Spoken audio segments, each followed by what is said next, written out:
Friends, চম্পা cooking চ্যানেলে আপনাদের সবাইকে স্বাগতম জানাই। আজকে আমি তৈরি করে দেখাবো fried rice, vegetable fried rice.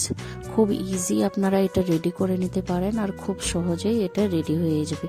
তো চলুন কথা না বাড়িয়ে দেখে নিই। আমি প্রথমে কড়াইয়ে তেল গরম করে দিয়ে দিচ্ছি গাজরটাকে খুব ভালোভাবে ভেজে নিতে হবে আমাদের, একটু লাল লাল করে।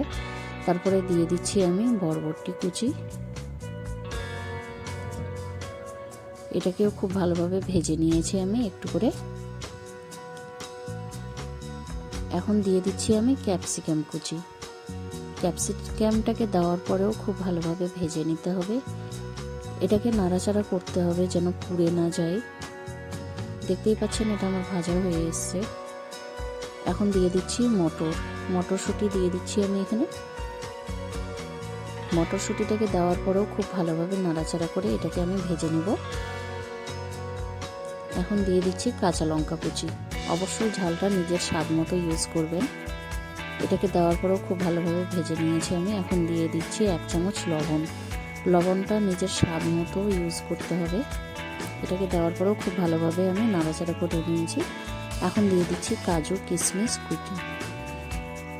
কাজু কিশমিশটাকে দেওয়ার পরেও খুব ভালোভাবে নাড়াচাড়া করে নিচ্ছি আমি। এটাকে ভেজে নিয়েছি দেখুন। দিয়ে দিচ্ছি সামান্য একটু চিনিটাকে দেওয়ার পরে ভালোভাবে নাড়াচাড়া করে নিব আমি। দেখুন চিনির রসটা ছেড়ে দিয়েছে, সেরাটা আমাদের বাইরে চলে এসছে।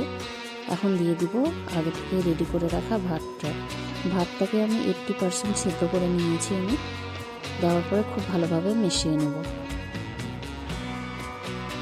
দেখুন আমি খুব ভালোভাবে মিশিয়ে নিয়েছি। এখন দিয়ে দিচ্ছি 1 চামচ গোলমরিচ গুঁড়ো আর দিয়ে দিব 2 চামচ ঘি।